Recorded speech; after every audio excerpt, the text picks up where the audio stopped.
حیدر علوی پاک فوج کے کمانڈر کی حیثیت سے اپنی زندگی سکون سے گزار رہے تھے۔ فوج سے وابستگی کی وجہ سے رئیس علوی نے ان سے تمام تعلق توڑ دیے تھے۔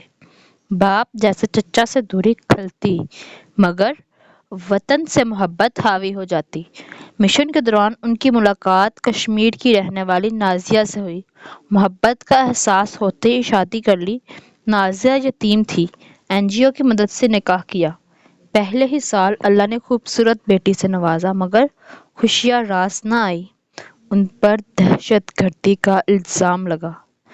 خبر نہ جانے کیسے عوام میں پھیل گئی۔ ٹرائل کے دوران ہی ان پر حملہ ہوا مگر وہ بچ گئے، پر کاش نہ بچتے۔ کشمیر میں ان کے گھر پر لوگوں نے حملہ کر دیا۔ توقیر نے کسی طرح نازیہ کی جان بچا لی، پر 8 سالہ ہیر ہوس پرستوں کا شکار بن گئی۔ اس کی حالت اس قدر بری تھی کہ توقیر تک دیکھ نہ سکا۔ بازیابی کے بعد چند ہی منٹوں میں وہ دم توڑ گئی۔ توقیر اس وقت مکمل اقتدار میں نہیں تھا، پھر بھی اس نے اپنی جان لگا دی، حیدر کو بے قصور ثابت کر دیا۔ مگر حیدر سمجھ نہ سکا کہ اسے کس گناہ کی سزا ملی۔ نہ اس کی عزت واپس آ سکتی تھی نہ ہیر۔ وہ اس نوکری کا کیا کرتا؟ جن لوگوں کی حفاظت کے لیے اس نے عیش و عشرت کی زندگی چھوڑی، انہوں نے ہی اسے برباد کر دیا۔ رئیس علوی نے اسے واپس آنے کا کہا تو وہ مان گیا۔ اگر توقیر خبر سن کر کشمیر نہ جاتا تو آگے وہ سوچ بھی نہیں سکتا تھا۔ اس کے گمان میں بھی نہ تھا کہ فوج کے ہوتے ہوئے ایسا ہو جائے گا۔ علوی اس کے لیے کام کرتے، اسے اندازہ ہوا کہ توقیر علوی ہر اللیگل کام ایسے کرتا کہ لیگل طریقے سے کرتا کہ حیدر کچھ نہ کر پاتا۔ توقیر نے حیدر کو کچھ NGOs کھولنے کا کہا۔ حیدر بہت خوش ہوا مگر جلد ہی اسے اندازہ ہو گیا کہ توقیر در حقیقت ایسے لوگ تیار کر رہا تھا جو اس کے لیے کچھ بھی کرنے کو تیار ہو جائے۔ ماس کی پیدائش کے بعد بھی وہ اور نازیہ ہیر کو نہ بھول سکے تھے۔ ایک دن توقیر نہ جانے کہاں لے گیا۔ آنکھ پر پٹی کی وجہ پوچھی تو توقیر نے صاف کہہ دیا کہ اس کے اندر پنپتے محب الوطنی کے کیڑے پر بھروسہ نہیں ہے اسے۔ جب پٹی ہٹی تو اس کے سامنے 2 آدمی تھے جن کی آنکھیں نوچ لی گئی تھیں، دانت تک منہ میں نہ تھے، ہاتھ اور پاؤں پورے وجود پر سے جگہ جگہ سے گوشت نوچا گیا تھا، ناخن والے حصے تو تھے ہی نہیں۔ ان کی حالت قابل رحم تھی۔ شکل پہچان میں نہیں آتی تھی۔ یہ ہماری ہیر کے گنہگار، حیدر کی بات پوری ہونے سے پہلے توقیر نے کہا۔ یہ جان کر تو حیدر کے وجود میں آگ لگ گئی کہ اس کے اپنے گارڈز تھے۔ میں زندہ نہیں چھوڑوں گا انہیں۔ حیدر نے گن لوڈ کی۔ اسی لیے تمہیں نہیں بتایا تھا۔ توقیر کی بات پر وہ رکا۔ یہ دنیا شرافت کی نہیں میرے بھائی، اگر اینٹ کا جواب پتھر سے دو گے تو اپنا ہی نقصان ہوگا، اسی لیے اینٹ پھینکنے والے کو ایسی سزا دو کہ اس کے بعد کسی دوسرے کی ہمت نہ بچے۔ اس دن کے بعد حیدر نے اسے کسی چیز سے نہیں روکا۔ توقیر کی موت کے بعد اس کے قتل کا انکشاف اسے اندر سے توڑ گیا تھا۔ وہ اسے سزا نہیں دے سکتا تھا، اس لیے خود کو اس جہنم تک مقید کر لیا۔ دنیا کے لیے پریشے کے بعد توقیر کی موت کو برداشت نہ کرتے حیدر ہارٹ اٹیک سے مر گیا تھا۔ اس نے نازیہ سے بھی رابطہ نہ کیا۔ اس نے خود کو سب سے دردناک سزا دی تھی، ہجر کی سزا۔ نیلم کمرے سے باہر نکلی تو عمر کسی سے ہنس کر فون پر بات کر رہا تھا۔ اسے برا لگا۔ مرد کی فطرت کبھی نہیں بدلتی۔ وہ اس کے پاس گئی تو وہ دنیا جہاں سے بے فکر بس اسی آواز میں گم تھا۔ لاریب کے ہوتے ہوئے یہ غصے سے سوچتے اس نے فون چھینا تھا۔ میں بتا رہی ہوں عمر، تم پٹو گے میرے ہاتھوں۔ وہ میری دوست ہے، میں اسے نہیں چھوڑوں گی۔ وہ تمہاری بہن سے تو بہتر ہے۔ ہاں تھوڑی موڈی ہے مگر چلتا ہے، کم از کم میں کھل کر سانس تو لے سکتی ہوں۔ اللہ کرے اسے کوئی اس جیسا ملے جیسے اس نے ہماری زندگی کو کھیل بنایا ہوا ہے۔ اسے بھی احساس ہو کہ جب بندہ نہ اپنی مرضی کا کھا سکتا ہے، نہ پی سکتا ہے، نہ کہیں باہر جا سکتا ہے، اللہ کرے وہ بھی ان رشتوں کے لیے ترسے جیسے میں ترس رہی ہوں۔ وہ بولنا شروع ہوئی تو بولتی چلی گئی۔ نیلم کو کہیں دور سے فجر کی اذان کی آواز سنائی دی۔ اس نے حیرانگی سے عمر کو دیکھا۔ عمر ہنس دیا۔ وہ جانتا تھا بات اختر سے شروع ہو کر ہیر پر آ چکی ہوگی، اور لاریب کے کبھی گمان میں بھی نہ تھا کہ اس کی بات عمر کے علاوہ کوئی اور سن سکتا ہے۔ اس نے فون لیتے کال کٹ کر دی۔ ڈونٹ وری، تازی تازی لڑائی ہوئی ہے، اس نے اپنے اصلی لاپرواہ انداز میں کہتے ریلنگ پر ہاتھ رکھا۔ ان دونوں میں جتنی لڑائی ہوتی ہے اتنا پیار بھی ہے۔ وہ نیچے گارڈز کو سامان لے جاتا دیکھ رہا تھا، وہ ہنسا اور ہنستا چلا گیا۔ نیلم نے آنکھیں چھوٹی کر کے اسے دیکھا۔ میں چاچو جیسا ہوں۔ خود غرض یا محبت بنا دیتی ہیں۔ وہ اب بھی نیچے دیکھ رہا تھا۔ سیدھا اپنے کمرے اور باقی گھر سے ہیڑ کی چیزیں لا رہی تھی۔ میری اور ہیڑ کی کبھی نہیں بنی، ہیڑ کی کبھی کسی سے نہیں بنی، مگر میری شکل دیکھ اس کا پارا ہائی ہو جاتا۔ وہ مین الرجک ہے، کسی مرد پر یقین نہیں کرتی۔ میں جانتا تھا جیسے ہی اسے پتہ لگا کہ میں لڑیب سے پیار کرتا ہوں وہ پوارا ڈالے گی، اس لیے پولیس اکیڈمی جوائن کر لی، مگر پھر پتہ لگ گیا کہ پانی سر توتے لانگے آئے۔ پھر سوچا ہیر بی بی کا انتظام کر لیتے ہیں۔ لڑیب کو سب نے لاٹ کر کے بہت حساس بنا دیا تھا۔ بس پھر کیا تھا، جس چیز سے وہ بیمار ہو جاتی وہ چیز اسے لا کر دیتا۔ ہیر منع کرتی تو اس کے دماغ میں ڈال دیا کہ ہیر اس پر حکومت کرتی ہے۔ جان بوجھ کر پیپرز میں آؤٹنگ کا پلان بناتا، ہیر کے منع کرنے پر کہہ دیتا کہ وہ اسے خوش دیکھنا ہی نہیں چاہتی۔ وہ اب بھی نیچے دیکھ رہا تھا۔ ارتزا کافی پی رہا تھا اور سیدھا ہیر کے پسندیدہ سنیکس گھاڑی میں رکھوا رہی تھی۔ یوں وہ میرے قریب اور ہیر سے دور ہو گئی۔ پھر میری قسمت، اس نے امر بھیل پڑھی۔ اس کے کسی کریکٹر کا نام عمر تھا اور وہ بھی پولیس والا تھا۔ پہلے تو میرے پیچھے پڑے کہ غلط کام نہ کرو، طرح طرح کی حدیث سناتے۔ اب سوچو بلا، جس کا باپ ارتضیٰ اور ماں سیدہ جیسی ہو وہ کیا غلط کام کرے گا؟ پھر وہ مجھ سے دور ہونے لگی۔ پھر ایک دن اچانک آدھی رات کو میرے کمرے میں آئی اور رونے لگی۔ عمر مر گیا۔ ہنسی کی زیادتی سے الفاظ ٹوٹنے لگے تھے۔ میں مر گیا اور مجھے نہیں پتا۔ پھر اس نے مجھے پرپوز کر دیا۔ بندے کو اور کیا چاہیے یار؟ اف، یہ ناولز پڑھنے والی لڑکیاں دل کی کتنی صاف ہوتی ہیں۔ میری بھولی لڑیب۔ اب یہ بات ہیر بی بی کو کہاں منظور ہوتی، تو میں نے سب بھڑوں کو ملا کر منگنی کا سوچا، پر ابا کی لاڈلی نے ابا کے ساتھ مل کر میری پوسٹنگ حیدرآباد کروا دی۔ لڑیب کو خبر لگی تو وہ بھی میرے ساتھ ہو لی، مگر ہیر نے قسمہ پا کے لندن بھیج دیا۔ پر ہم بھی عمر ارتضیٰ بٹ ہے، نکاح کر لیا۔ عمر گردن ٹیڑھی کر کے ایک نظر اپنے باپ کو جو کافی پیتا ہے فون پر کچھ سن رہا تھا اور دوسری نظر ہونکو کی طرف دیکھتی نیلم کو دیکھا تھا۔ تم اردو کے اوپر بات کر کے مجھے کیا بتانا چاہ رہے ہو؟ نیلم نے مسکرا کر کہا۔ وہ پوری طرح اس کی طرف متوجہ ہوا۔ یہی کہ مجھے ہر اس انسان سے نفرت ہے جو میری لڑیب کو بدلے، اس کی معصومیت ختم کر کے اسے میچور بنائے یا کچھ بھی، تو اقدس سلوی کو میری لڑیب سے دور رکھیے گا۔ وہ سنجیدہ لگا تھا۔ تم مجھے دھمکی دے رہے ہو؟ نیلم نے بھویں جھکا کر پوچھا۔ نہیں میری پیاری نیلم پری، اس نے نیلم کو بچپن کے نام سے پکارا تھا۔ آپ تو اسے یاد بھی نہیں، وہ تو اپنے سگے باپ کی شکل تک بھول چکی ہے۔ مجھے آپ سے کیا خطرہ؟ مگر میری پیاری سالیہ بہت ٹیڑھی چیز ہے، ایک ادا سے بالوں میں ہاتھ دلاتے کہا۔ نیلم کی مسکراہٹ گہری ہوئی تھی۔ عمر بھی مسکرا دیا، مگر اگلے ہی لمحے اسے اپنی گردن پر کسی کی سخت پکڑ محسوس ہوئی۔ اس کی مسکراہٹ پل میں غائب ہوئی۔ ذرا سی گردن ٹیڑھی کی تو ارتضیٰ نے زوردار تھپڑ رسید کیا۔ خبیث کی اولاد، تو نے دونوں بہنوں میں پھوٹ ڈالی۔ ابا بچپن کا پیار ہے میرا، عمر نے ریلنگ کے سہارے خود کو گرنے سے بچاتے کہا۔ وہ مرتضیٰ کیا کہتا تھا؟ نیلم نے سوچنے کے انداز میں ہونٹوں پر انگلی رکھی۔